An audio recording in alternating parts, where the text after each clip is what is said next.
welcome to AI House. It's good to have you all here. Over the past few years, we've witnessed AI and its ecosystem of companies not only dominate the global conversation, but take over the promenade here in Davos. It's been amazing. This is my 30th year at Davos. It has been amazing over the last couple of years just to see how AI has really sort of taken over the conversation here and globally. The rise has been sort of stunning in its speed and in its impact, and the race is now on to build out the next phase of AI, which will require nothing short, as one commentator recently wrote, nothing short of mind-boggling sums of capital data chips and power. It will surprise nobody in this room when I say that the global race for AI leadership is about the transformation of global computing infrastructure. That's redefining economic policy, innovation, and technological sovereignty. So how, in the spirit of Davos, how to accelerate compute access for global AI adoption. That's the focus of the discussion today. I'm Becky Anderson, Managing Editor of CNN in the Gulf and host of Connect the World with Becky Anderson, which is a 2-hour show that we do from Abu Dhabi nightly. And to have seen the emergence of the AI ecosystem in Abu Dhabi has been really quite remarkable. Kiril and I were just talking about that sort of being what I would describe as a local to very global story just in the last couple of years. For me, this is, I'm delighted to be here today, delighted to have the panel and really eager to find out how what we are seeing can cascade not through what are, potentially a couple of sort of key AI hubs in the world, but see how we can really sort of begin to talk about accelerating compute access for global AI adoption. I've got a stellar lineup for you today. I'm going to get our panelists today to introduce what they do, because I think it's important for all of you. I'm not sure how much you know about the companies represented here today. Kiril Evtimov is Group CTO at the AI firm based in Abu Dhabi, G42. He's also the CEO of Core 42, and I'm going to get you to explain how those speak to each other. Samuel Bonamigo is SVP and GM for EMEA at Databricks. Avani Desai is the Chief Executive Officer at Shellman. And Vijay Karunamurthy is Field CTO Officer at Scale AI. Let's just do an elevator pitch if we can. 30 seconds, if you can. Kiril, tell me, G42, Core 42, what's your role? How do those companies speak to each other? Good morning, and thank you for joining us for this morning session. I'm delighted to be here, and I'm delighted to introduce G42. G42 is a company that operates several businesses, several enterprise businesses, and the one connecting tissue that all of these operating businesses share is focus on artificial intelligence. So our operating businesses provide a full spectrum of capabilities, starting from the physical infrastructure, where we build and operate data centers. That business is called Hasna. The business that I operate and manage is called Core 42. That's the next layer in our strategy, where we deploy high-performing compute, cloud infrastructure, and we provide managed services for our clients. Then we have several other companies which specialize in AI model development. That's a company called Inception. We have a company that specializes in cybersecurity. It's called CPX. We have a company that specializes in providing financial services and energy solutions called Preside. We have a company that specializes in satellite communications and geospatial analytics called Space 42. We have a company that specializes in healthcare. So the company is called M42. Thank you for the help. And we have a company that we launched actually during last Davos conference, which is called Analog, and it specializes in robotics. So our portfolio is quite robust. It's providing, again, the full spectrum of capabilities from infrastructure all the way to AI solutions. And if you were listening up, all of those companies, or almost all of those companies, have 42 in their name. Just very quickly, why? What's the... Well, as probably most of you know, 42 is the answer of the question of life. It's the answer of, based on the Hitchhiker's Hike to the Galaxy book, the answer to the question of life, universe, and everything. Samuel, Databricks. Yeah, so I'm only going to talk about one company. So thank you for joining the panel. Yeah, Databricks, very quickly, 11 years old company, created by 7 PhD guys from Berkeley. It's at the beginning, it was an academic project, and from this project, they have decided to push the platform to the business. 11 years after, it's a bit unusual because the 7 founders are still in charge. So the CEO is a co-founder, the CTO is a co-founder, the product guys are co-founders. So it's very unusual in the business in the US. So 11 years after, we have more than 12,000 customers worldwide. We have pushed the innovation, I will say, very heavily when we talk about Lakehouse platform, data intelligence platform. And in short, we clean the data of our customers. We create what Ali called the plumbery, to manage all the data into one platform. We call the platform data intelligence platform, where we merge data, analytics, and GenAI into one single platform to create efficiency, cost reduction. And of course, it helps customers from all industries across all market segments to manage their data backwards and to look forward with the support of AI. The big moment of the company, if you follow a little bit the news, we've got the largest ever funding round last December with $10 billion led by Strive Capital in the US. So we feel proud, but with the right level of humility, because as I said at the beginning, data and AI, we are still early stage. So we have still a lot to learn from the market, a lot to learn from the customers, and a lot to do with the ecosystem.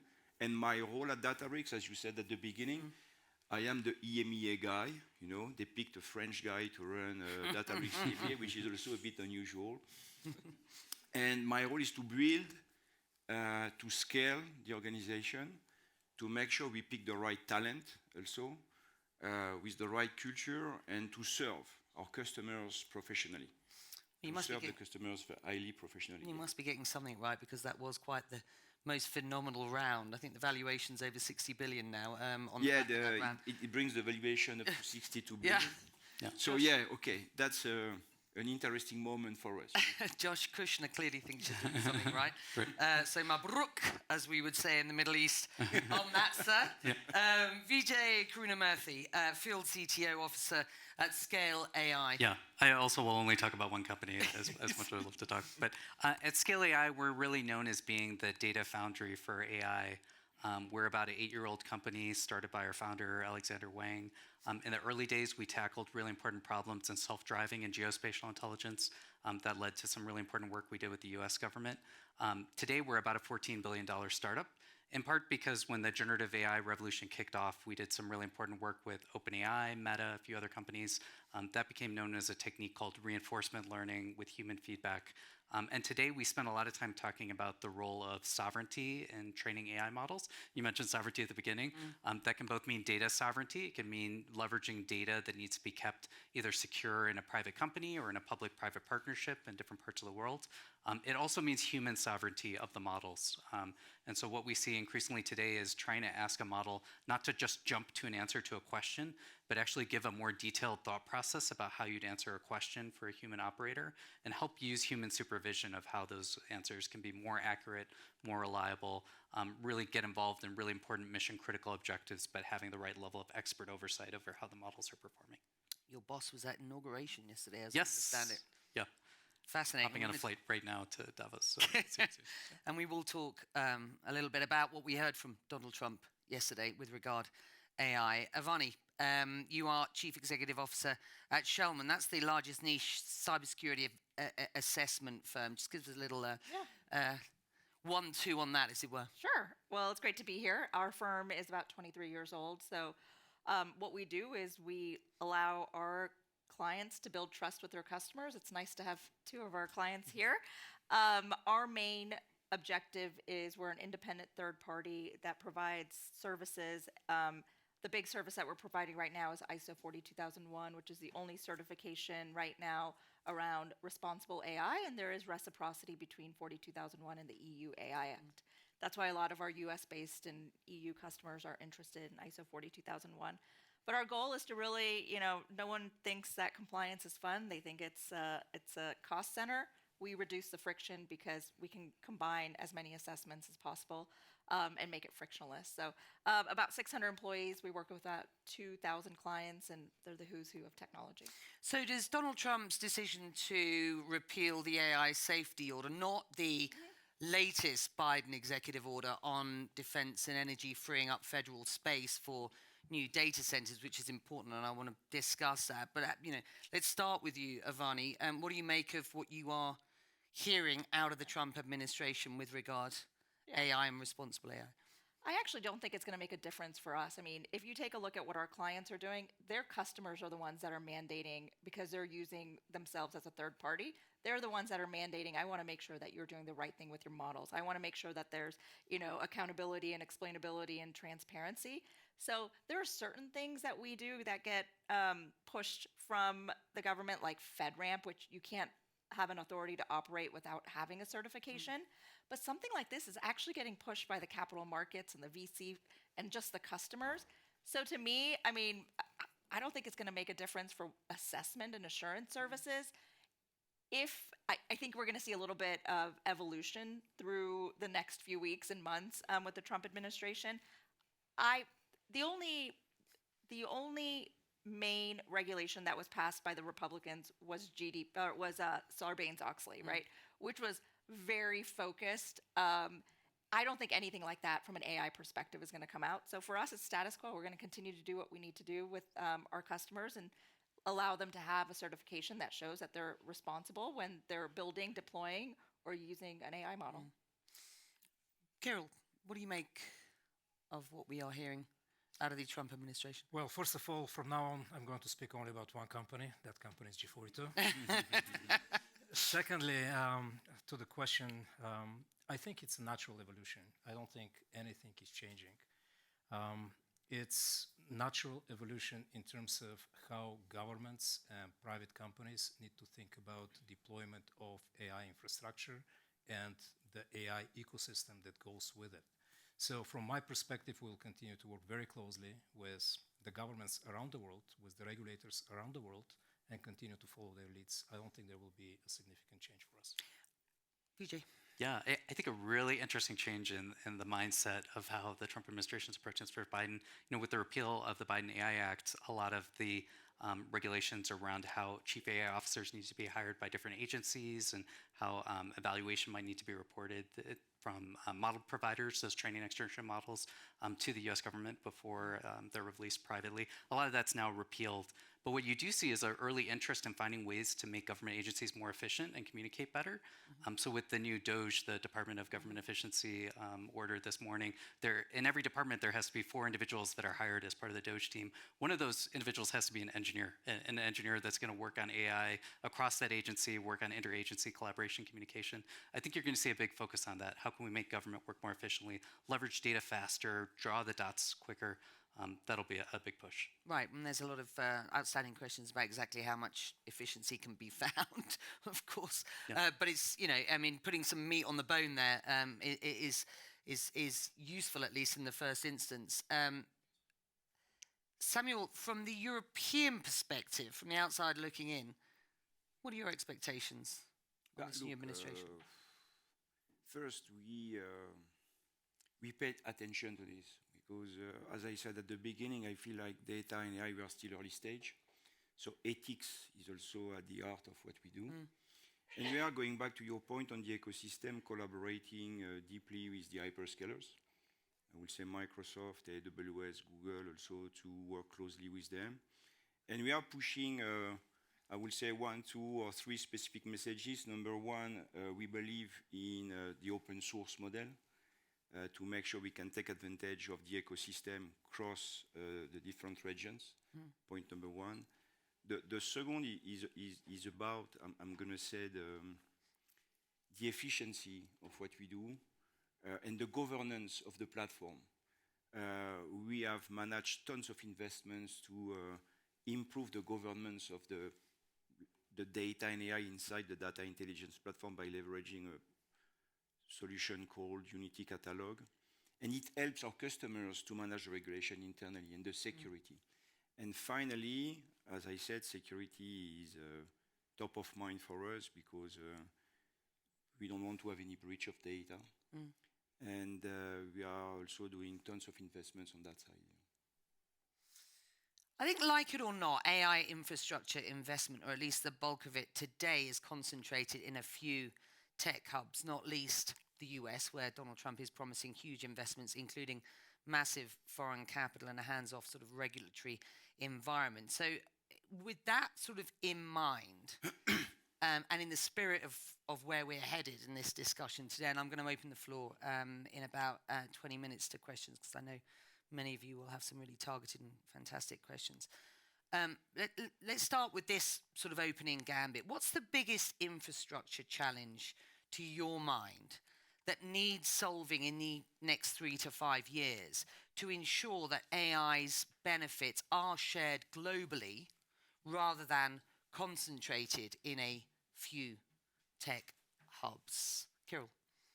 So when we talk about the challenges for the next 3 to 5 years, I'll probably have to list 4 infrastructure challenges. The first one is really around availability of reliable and consistent electric grids, availability of energy that will fuel the next generation of data centers and AI infrastructure. So availability of energy, preferably energy that is green and sustainable, is going to be a global challenge from an infrastructure perspective. The second component is going to be around digital connectivity. Digital connectivity is so important, especially for applications that require low latency and high bandwidth.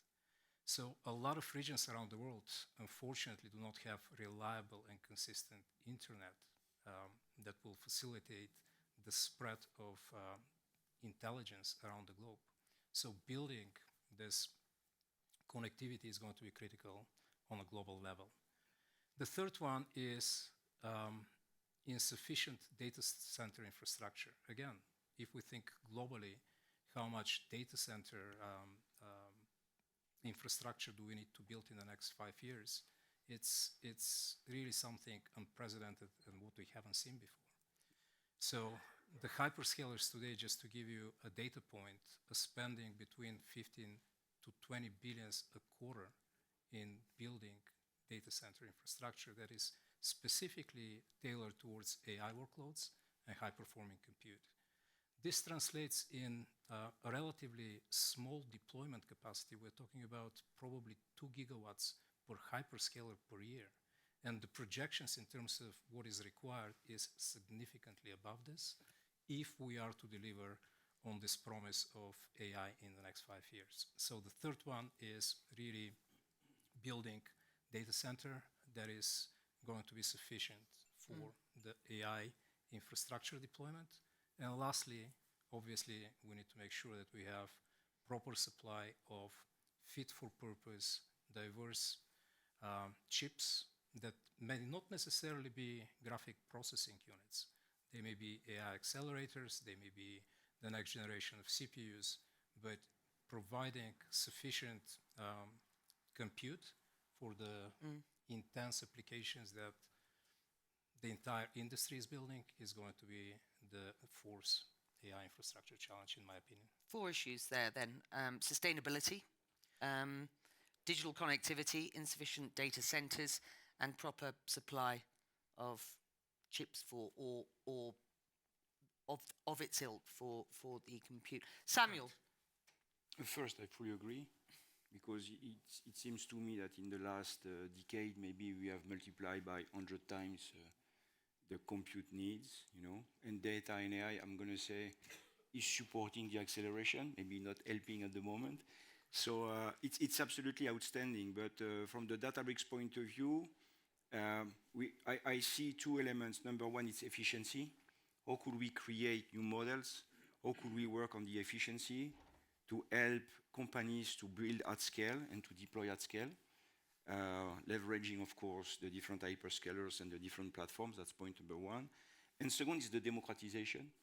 Democratization means to me the more we communicate on the how to make it happen, how to create the efficiency, how to leverage data and AI platform, the more we are going to get efficient, I would say, usage of the technology, and maybe we are going to leverage the compute a little bit down, because I don't believe we are going to be able to keep pushing the compute at best as it used to be in the last 10 years. We have to find ways to create a bit more efficiency in the usage, but that's the point, Vijay. Yeah, I agree a lot with all 4 points Kiril made, but especially the second point, the role of latency and having really quick local connections and building AI applications.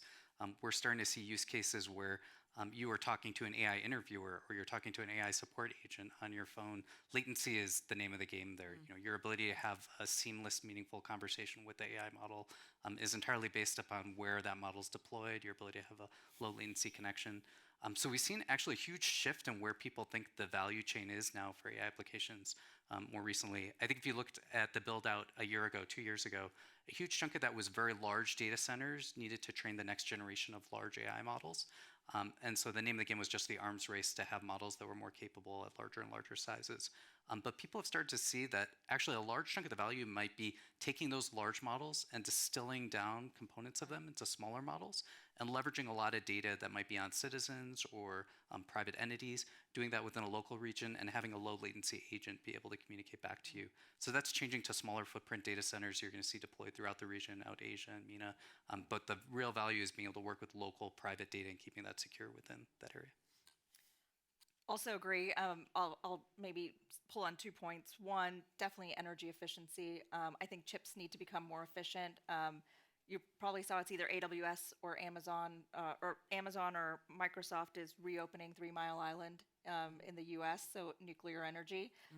I didn't think I would ever see that in my lifetime. So we are trying to be innovative and think out of the box, and we're going to start seeing a little bit more of that.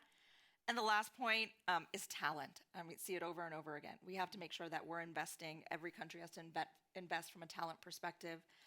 In the US, most of the talent that we're seeing from a numbers perspective around AI is really inputting data and training the models. We're going to have to get more skills than just that. Several of my clients are reskilling 8,000 to 10,000 employees around the world around AI. But we need to do it now if we want to scale this in the next 3 to 5 years. Should we talk then about, you've all I sort of agree to a degree on what these challenges are over the next 3 to 5 years. Let's drill down just a little bit. Democratization of access. Let's start there.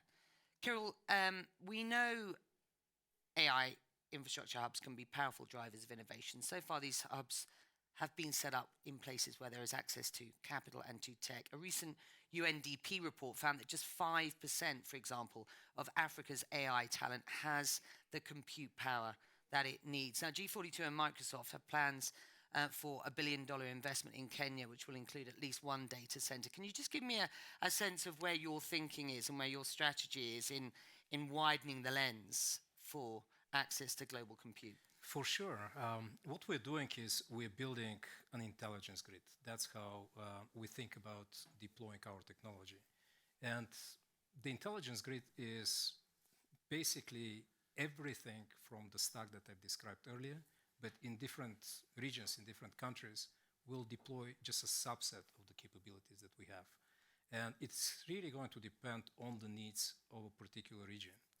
But when it comes to providing access to local communities, to high-performing compute, The way I think majority of the developing countries and the global south in general need to think about is creating local hubs instead of deploying infrastructure in each of the countries.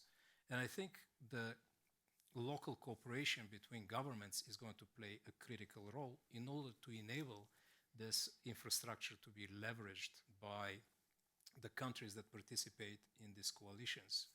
So our approach is really to continue to build out this intelligence grid and deploy sufficient capacity around the globe to enable the usage of the local infrastructure for the communities that we're discussing here.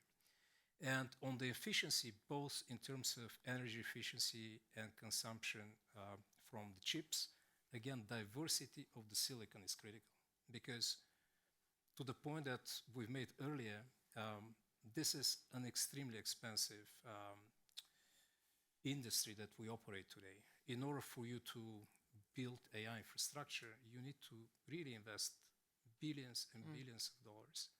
And finding solution that is capable, even if it's not the latest generation or the most high performing, is frequently the right answer. We experiment with technologies, which we're going to introduce quite soon, where you can actually use AI models deployed on your devices and use something that is called speculative inferencing to go to cloud, to go to your centralized AI infrastructure when it's needed. So you don't always go to cloud to consume the responses from the models.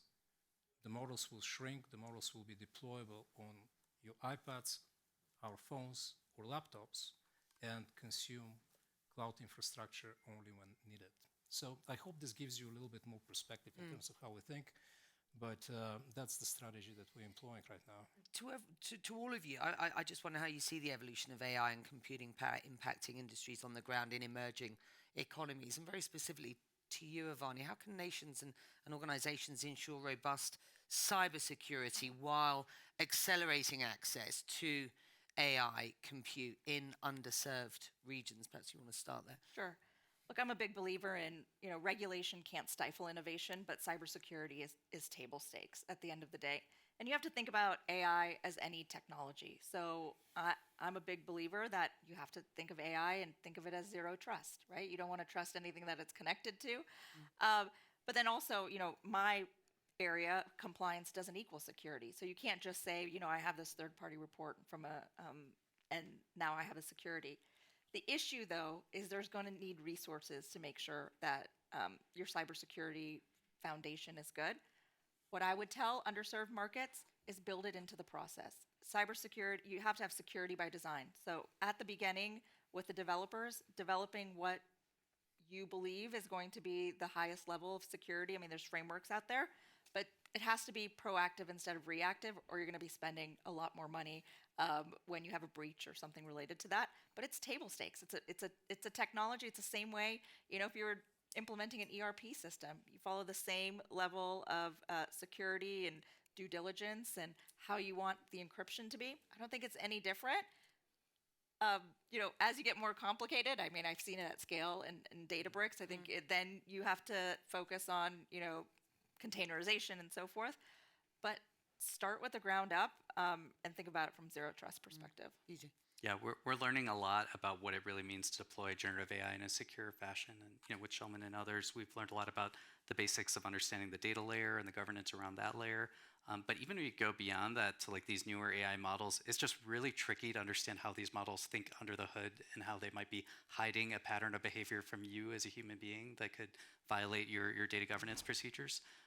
We do a lot of what we call red teaming of applications, where we try to interrogate their psychology, their inner thinking, and we see really interesting patterns where you could trick a model into thinking you're not asking to hack into a system, but you're actually writing a short story for your grandmother, and one of the chapters of the short story involves a hacker breaking into a system, and it's a very funny story that you're writing, and the model will blindly follow your instructions if you phrase it that way. So I think as we learn that, we're learning how to test in different regions what different sorts of attacks are out there in the wild and how effective they can be, and ensuring that you're able to do defense at depth across that application. I want to talk a little bit about sovereignty and collaboration. Certainly, we are seeing international partnerships sort of developing. I mean, again, within the spirit of this conversation, I see where G42 is sort of pitching their ambition through this deal with Microsoft in Kenya and the rest. But I think the ultimate sort of conversation about sovereignty and collaboration is a really important one. How at G42 are you building heterogeneous AI infrastructure that preserves in-country sovereignty while enabling international collaboration? You've got a very noisy story at the moment, G42, on international collaboration.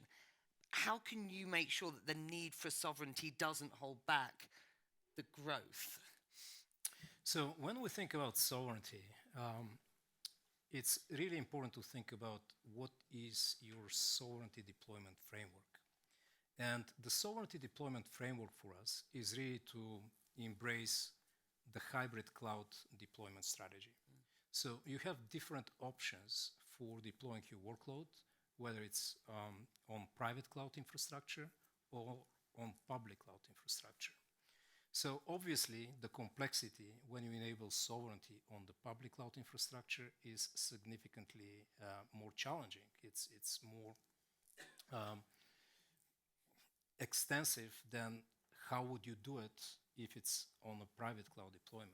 So we have developed a couple of software layers, which we're calling virtual sovereign services, number one, and number two, a product called Insight, which provides a sovereignty control wrapper in order to facilitate sovereignty for the deployments of the clients. And just to unpack this, what it really means is that the data is going to be stored in a sovereign location within the boundaries of the country where the solution is deployed, if that's the requirement. The services that are going to be leveraged are going to be also deployed and available from the region where the solution is deployed. And lastly, for the most sensitive type of workloads, the data, when it's being processed, is going to be used in confidential compute environment where even the memory of the machine is encrypted. So this is more on the technical side in terms of how we think about sovereignty. But in addition to that, the question is, how do we not stifle the innovation with implementing very rigid sovereignty rules and enable this global collaboration with the pioneers and champions of AI worldwide?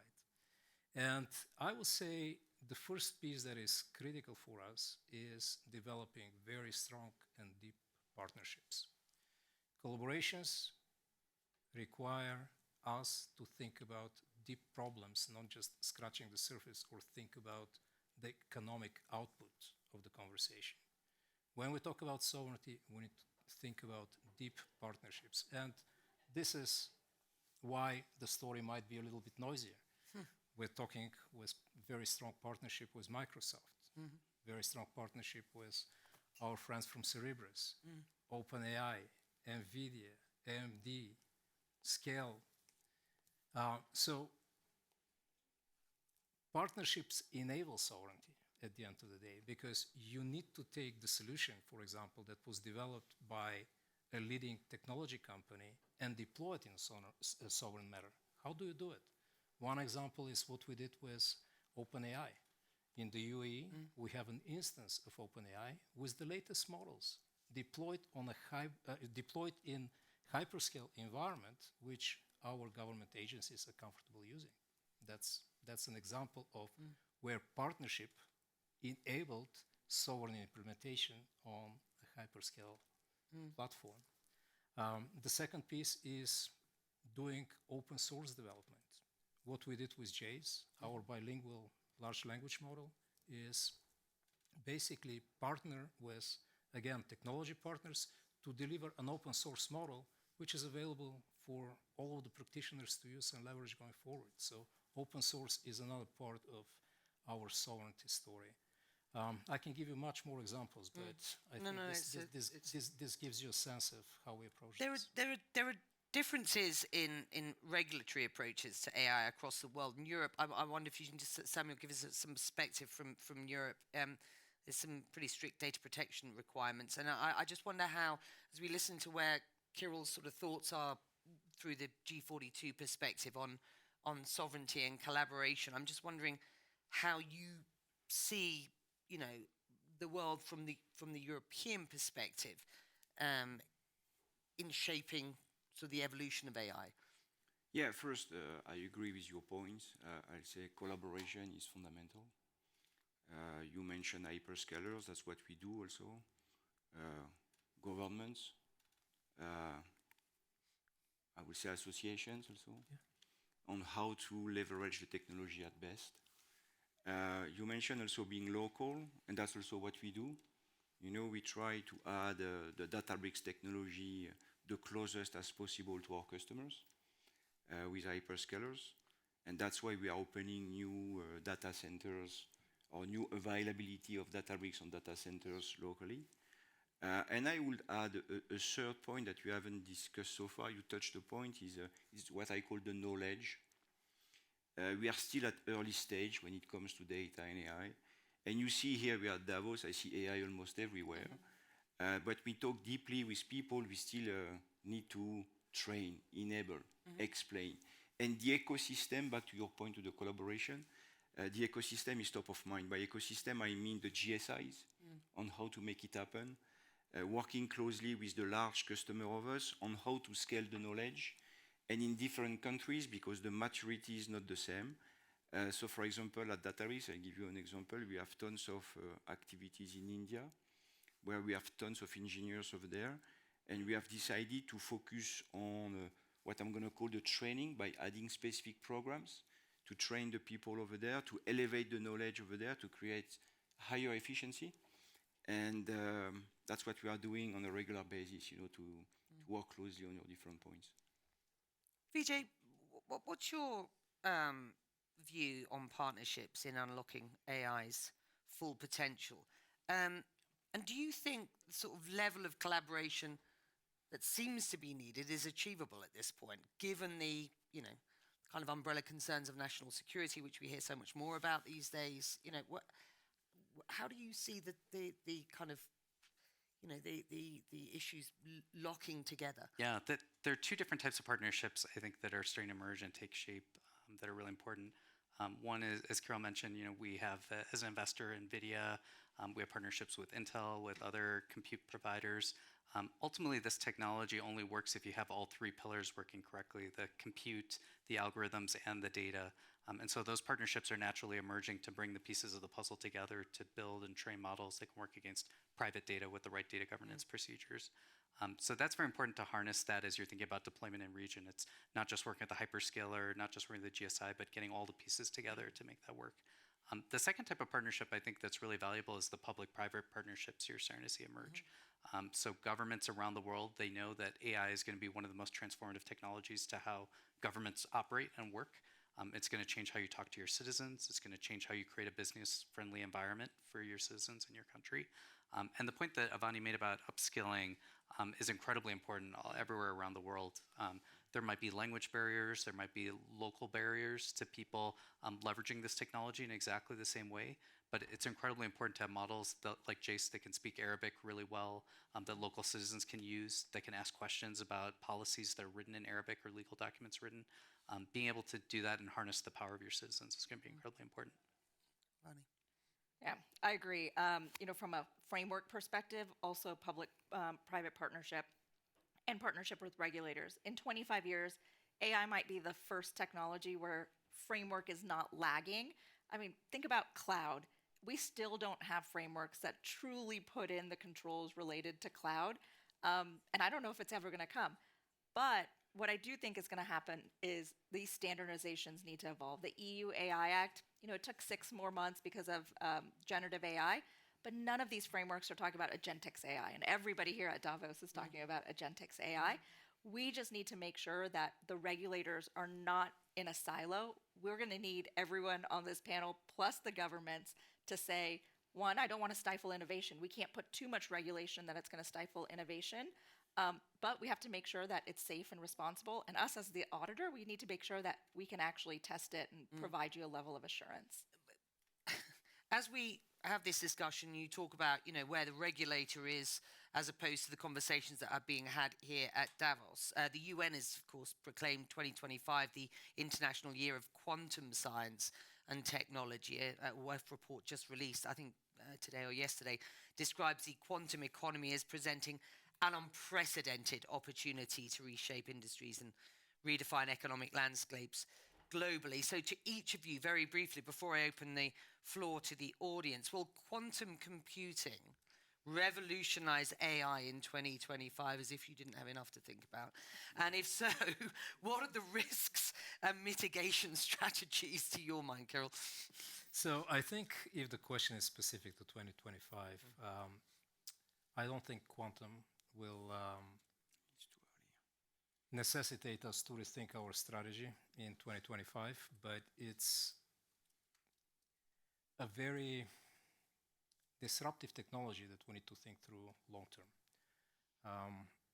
And by long term, we're talking about probably 5 to 7 years from now. I believe for 2025, we'll have a lot of other challenges to think through, perfect the frameworks, deepen the collaborations, figure out how we can work better together, and just focus on the infrastructure challenges that I've mentioned earlier.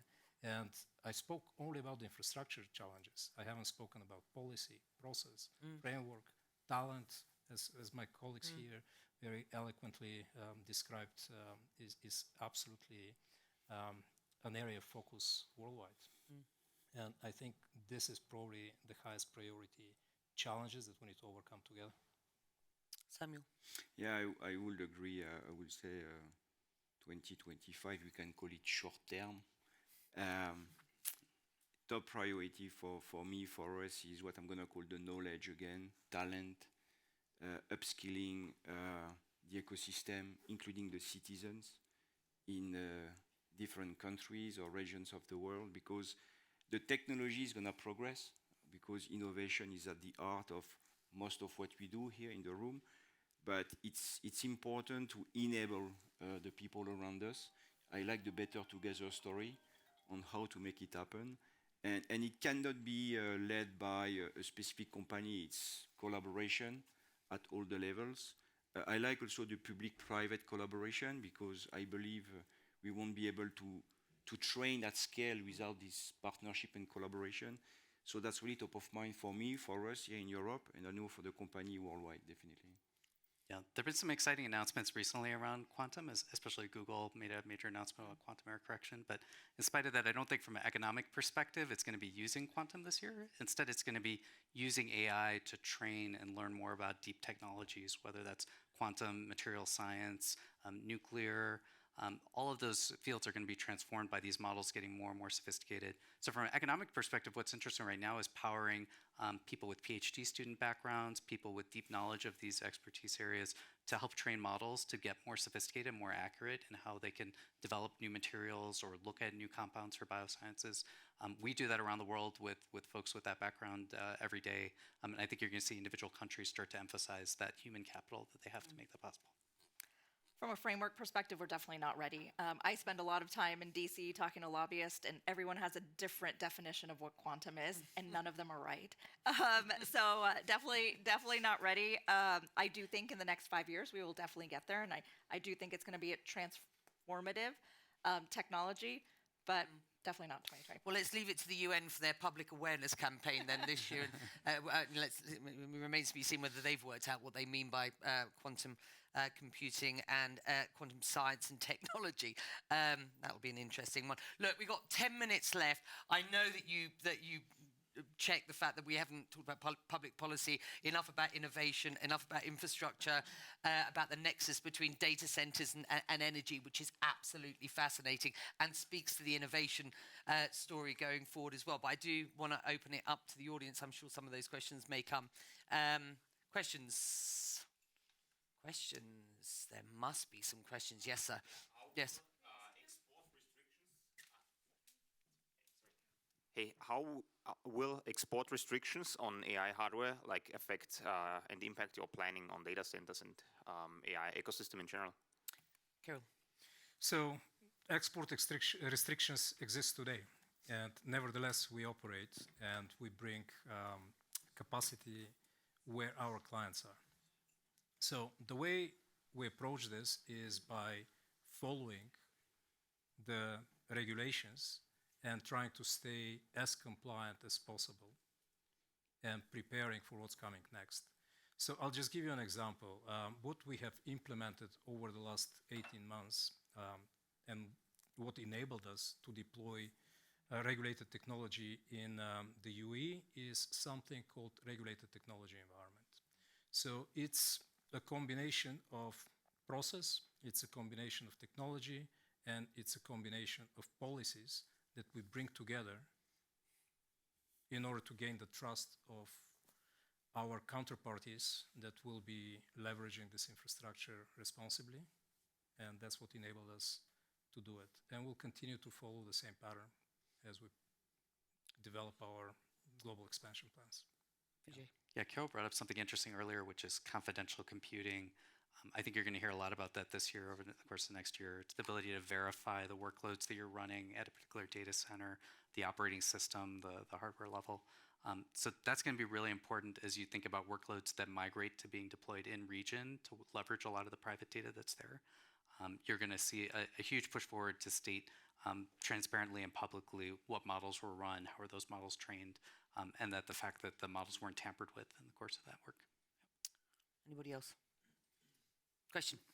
So would you like to share what processes have changed and how you adapting the acceleration of the technology? So for a long time, like from 2013 to 2017, like with the first computer vision models, it took like 5 years.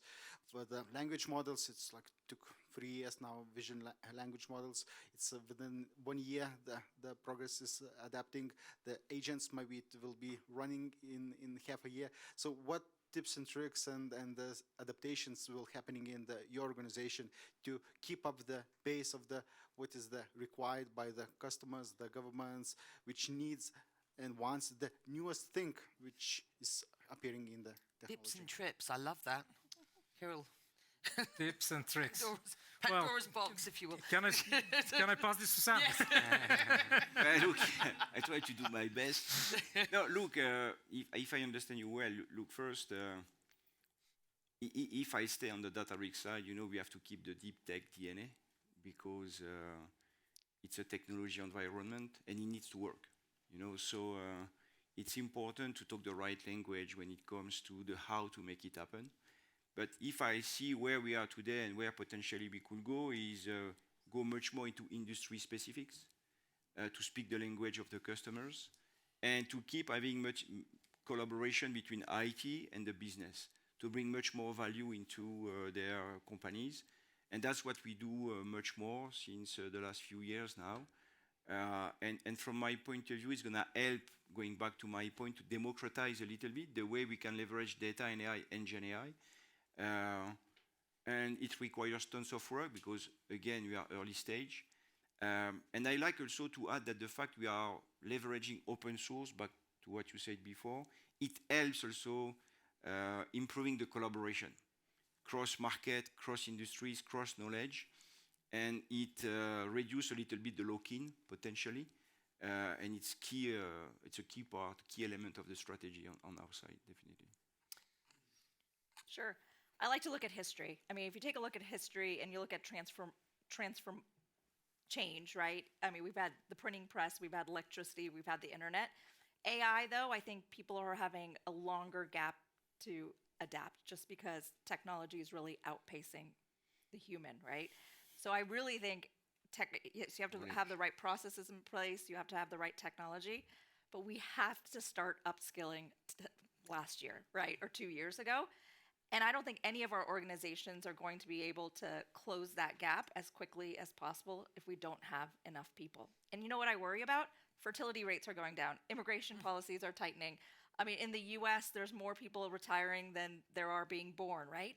We have a productivity issue. And the only way we're going to solve this productivity issue, the capital markets agree, is going to be AI. And if we can't get the people to do it, we all have a problem. Maybe I'll just add a couple of things in terms of tips and tricks and how I'm thinking about this. Number one, I think if you're not using all of the data assets that exist in your organization, the first thing I would do is to figure out how to have a very comprehensive catalog of data sets that you have, and you leverage them in your next AI implementation.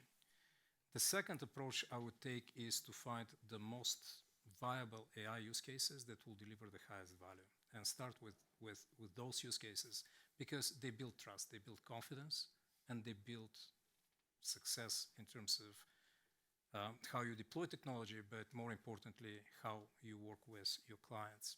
And lastly, don't be afraid to test and go sometimes against the trends, because frequently we kind of follow the path that is most obvious, path that is the lowest risk for implementation, but very frequently innovation comes when you are taking a different approach. So don't be afraid.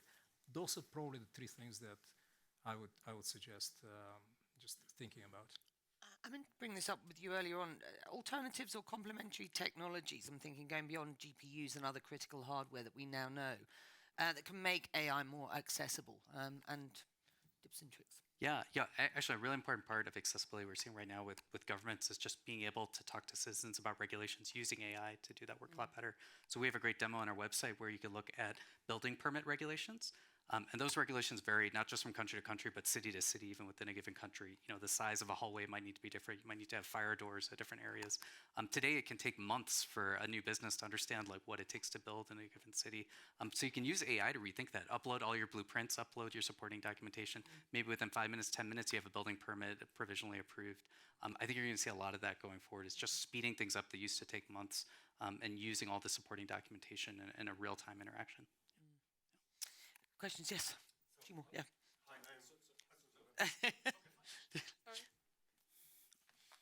Let me start there and then come to you.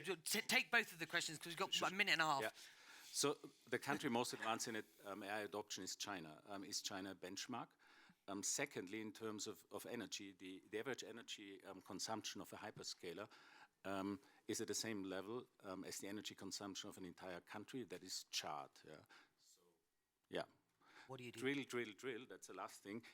Extended geothermal systems, a possible solution. Hold your thought. So I'm Helmut. I'm running the largest European entrepreneurship center. So you said a lot of money is invested. So will everybody be a winner, or who are the losers? Wow. And we have 1 minute left. I'll stay speechless for a minute, and then we'll wrap it up. What a question, set of questions. So the first one was around geothermal. I believe the answer is yes. And one of the reasons why we're so enthusiastic about Kenya is Kenya already has 1 gigawatt of geothermal power on their grid. And based on their national strategy, by 2030, they will bring this to 5 gigawatts. So we believe this is a very real opportunity for us to have a sustainable energy on the grid and leverage it in our data centers. For the question around are we all going to be winners? Humanity is going to be the winner. Are they going to be losers? There will be companies that probably will, unfortunately, not be able to make it. But we as a society, I think, will benefit from this massive shift, and we'll live in an era of abundance. A little bit more specific.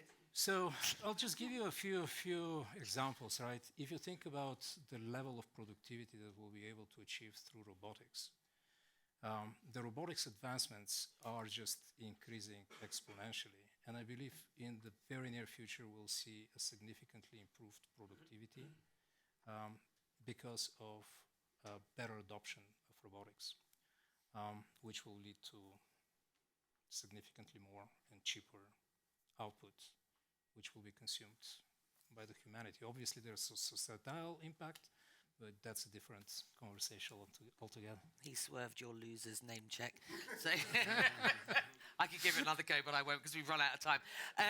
Any closing remarks? A chance to wrap this up. The only thing I would say is, I mentioned it. I mean, it's moving faster than we could ever imagine. So adaptivity, and I tell people, my clients all the time, stay curious. Stay curious. Thank you. What a joy this panel has been. Thank you very much indeed for joining us.